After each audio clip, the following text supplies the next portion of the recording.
Sangkakala yang kelima. Lalu malaikat yang kelima meniup sangkakalanya, dan aku melihat sebuah bintang yang jatuh dari langit ke atas bumi, dan kepadanya diberikan anak kunci lubang jurang maut. Maka dibukanyalah pintu lubang jurang maut itu, lalu naiklah asap dari lubang itu bagaikan asap tanur besar, dan matahari dan angkasa menjadi gelap oleh asap lubang itu. Dan dari asap itu berkeluarlah belalang-belalang ke atas bumi, dan kepada mereka diberikan kuasa sama seperti kuasa kalajengking-kalajengking di bumi. Dan kepada mereka dipesankan supaya mereka jangan merusakkan rumput-rumput di bumi, atau tumbuh-tumbuhan, ataupun pohon-pohon, melainkan hanya manusia yang tidak memakai meterai Allah di dahinya. Dan mereka diperkenankan bukan untuk membunuh manusia, melainkan hanya untuk menyiksa mereka 5 bulan lamanya. Dan siksaan itu seperti siksaan kalajengking apabila ia menyengat manusia. Dan pada masa itu orang-orang akan mencari maut, tetapi mereka tidak akan menemukannya, dan mereka akan ingin mati, tetapi maut lari dari mereka. Dan rupa belalang-belalang itu sama seperti kuda yang disiapkan untuk peperangan. Dan di atas kepala mereka ada sesuatu yang menyerupai mahkota emas, dan muka mereka sama seperti muka manusia, dan rambut mereka sama seperti rambut perempuan, dan gigi mereka sama seperti gigi singa, dan dada mereka seperti baju jirah, dan bunyi sayap mereka bagaikan bunyi kereta-kereta yang ditarik banyak kuda yang sedang lari ke medan peperangan.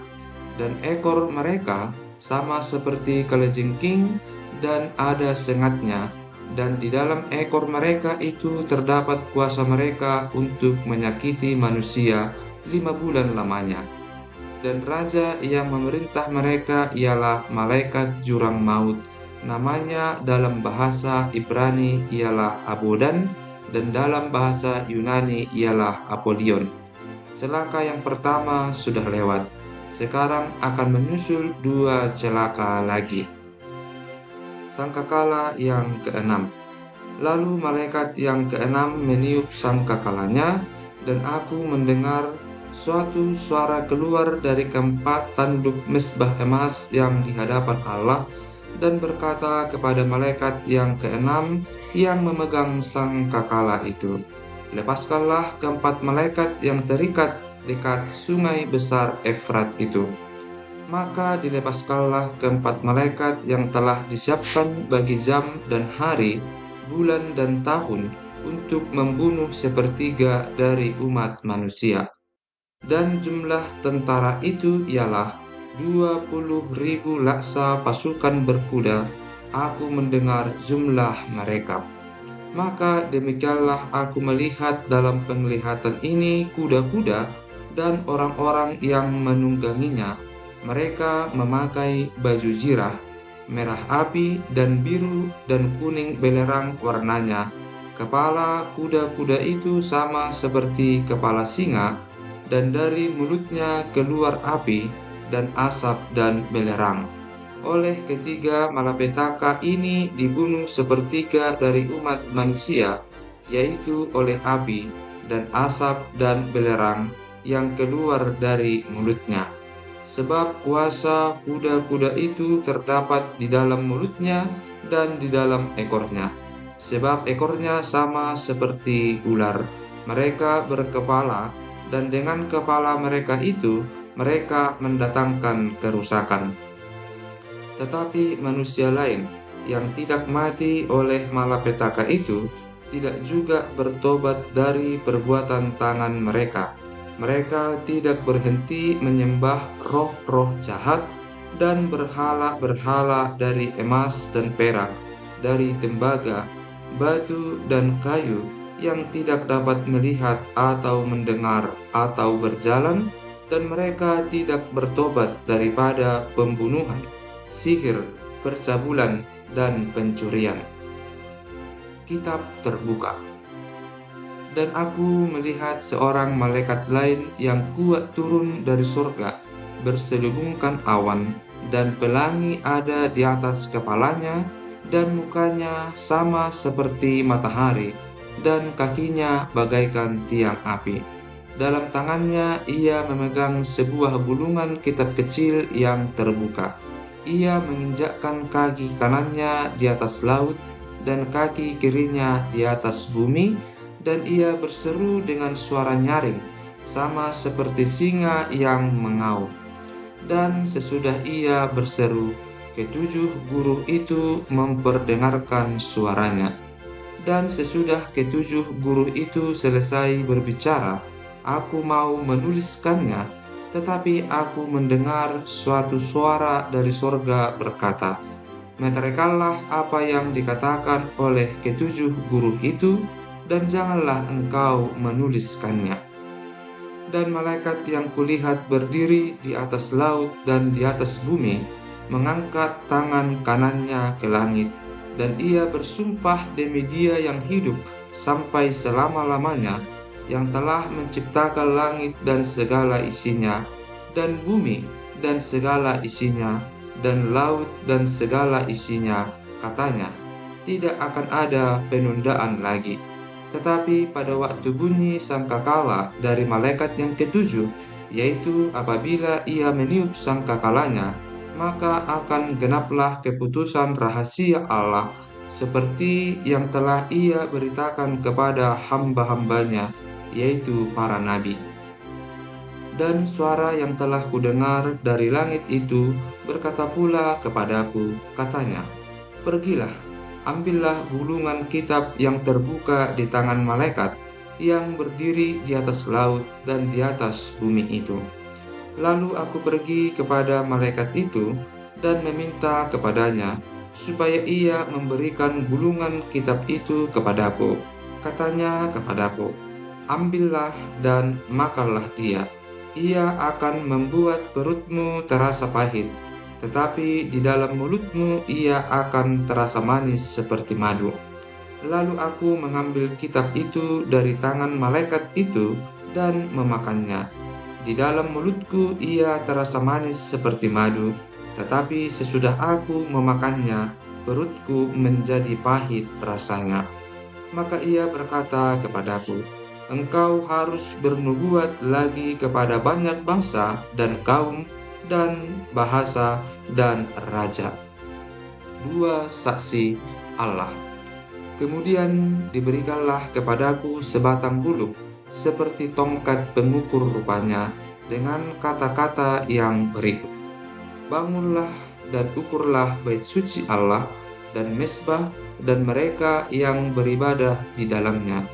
Tetapi kecualikan pelataran bait suci yang di sebelah luar, janganlah engkau mengukurnya, karena ia telah diberikan kepada bangsa-bangsa lain, dan mereka akan menginjak-injak kota suci 42 bulan lamanya. Dan aku akan memberi tugas kepada dua saksiku, supaya mereka bernubuat sambil berkabung 1260 hari lamanya. Mereka adalah kedua pohon zaitun dan kedua kaki dian yang berdiri di hadapan Tuhan semesta alam. Dan jikalau ada orang yang hendak menyakiti mereka, keluarlah api dari mulut mereka menghanguskan semua musuh mereka. Dan jikalau ada orang yang hendak menyakiti mereka, maka orang itu harus mati secara itu. Mereka mempunyai kuasa menutup langit, supaya jangan turun hujan selama mereka bernubuat, dan mereka mempunyai kuasa atas segala air untuk mengubahnya menjadi darah, dan untuk memukul bumi dengan segala jenis malapetaka, setiap kali mereka menghendakinya.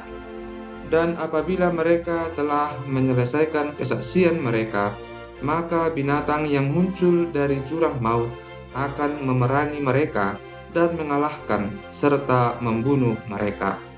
Dan mayat mereka akan terletak di atas jalan raya kota besar, yang secara rohani disebut Sodom dan Mesir, di mana juga Tuhan mereka disalibkan. Dan orang-orang dari segala bangsa dan suku dan bahasa dan kaum melihat mayat mereka 3,5 hari lamanya, dan orang-orang itu tidak memperbolehkan mayat mereka dikuburkan.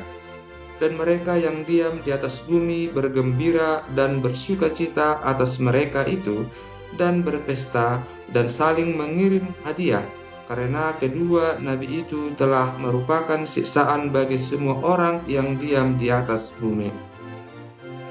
3,5 hari kemudian masuklah roh kehidupan dari Allah ke dalam mereka, sehingga mereka bangkit, dan semua orang yang melihat mereka menjadi sangat takut. Dan orang-orang itu mendengar suatu suara yang nyaring dari surga berkata kepada mereka, "Naiklah kemari." Lalu naiklah mereka ke langit, diselubungi awan, disaksikan oleh musuh-musuh mereka.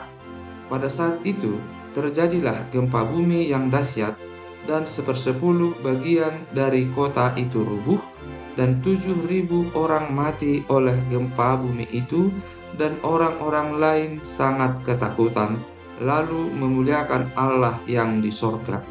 Celaka yang kedua sudah lewat. Lihatlah, celaka yang ketiga segera menyusul. Sangkakala yang ketujuh, nyanyian puji-pujian para tua-tua. Lalu malaikat yang ketujuh meniup sangkakalanya, dan terdengarlah suara-suara nyaring di dalam sorga, katanya, "Pemerintahan atas dunia dipegang oleh Tuhan kita, dan Dia yang diurapinya, dan Ia akan memerintah sebagai Raja sampai selama-lamanya."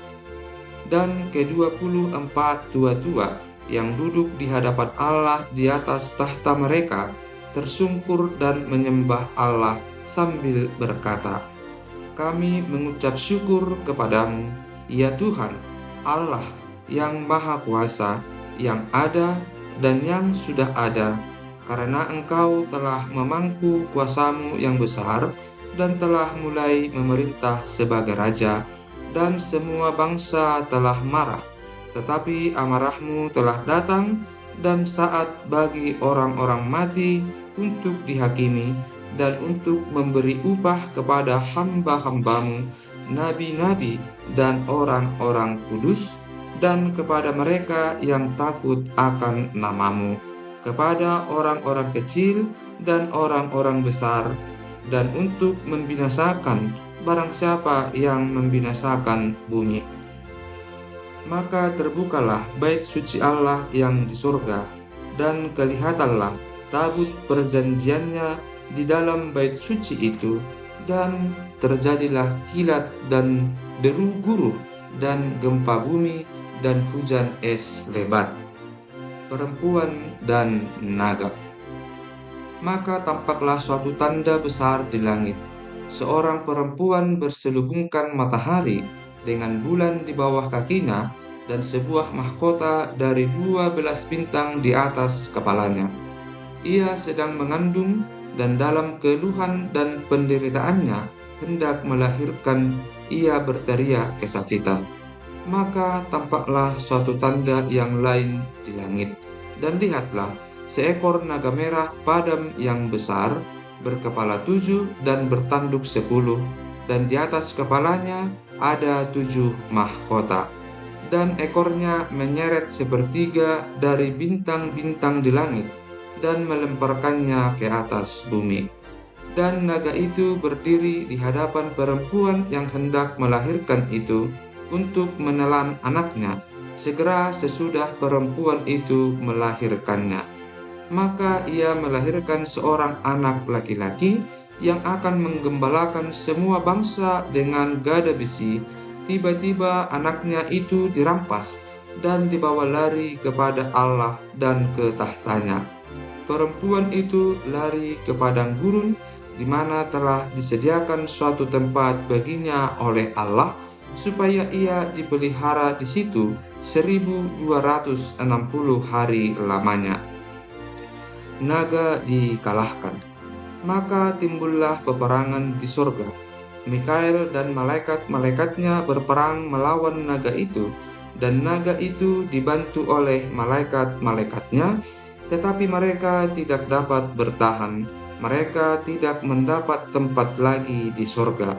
Dan naga besar itu, si ular tua, yang disebut iblis atau Satan, yang menyesatkan seluruh dunia, dilemparkan ke bawah. Ia dilemparkan ke bumi bersama-sama dengan malaikat-malaikatnya. Nyanyian kemenangan. Dan aku mendengar suara yang nyaring di surga berkata, "Sekarang telah tiba keselamatan dan kuasa dan pemerintahan Allah kita, dan kekuasaan Dia yang diurapinya, karena telah dilemparkan ke bawah pendakwa saudara-saudara kita, yang mendakwa mereka siang dan malam di hadapan Allah kita. Dan mereka mengalahkan Dia oleh darah anak domba, dan oleh perkataan kesaksian mereka, karena mereka tidak mengasihi nyawa mereka sampai ke dalam maut. Karena itu bersukacitalah, hai surga, dan hai kamu sekalian yang diam di dalamnya. Celakalah kamu, hai bumi dan laut, karena iblis telah turun kepadamu dalam geramnya yang dahsyat, karena ia tahu bahwa waktunya sudah singkat." Naga memburu perempuan itu, dan ketika naga itu sadar bahwa ia telah dilemparkan di atas bumi, ia memburu perempuan yang melahirkan anak laki-laki itu. Kepada perempuan itu diberikan kedua sayap dari burung nasar yang besar, supaya ia terbang ke tempatnya di padang gurun, di mana ia dipelihara jauh dari tempat ular itu selama 1 masa dan 2 masa dan setengah masa. Lalu ular itu menyemburkan dari mulutnya air sebesar sungai ke arah perempuan itu, supaya ia dihanyutkan sungai itu. Tetapi bumi datang menolong perempuan itu. Ia membuka mulutnya dan menelan sungai yang disemburkan naga itu dari mulutnya. Maka marahlah naga itu kepada perempuan itu, lalu pergi memerangi keturunannya yang lain, yang menuruti hukum-hukum Allah dan memiliki kesaksian Yesus. Dan ia tinggal berdiri di pantai laut.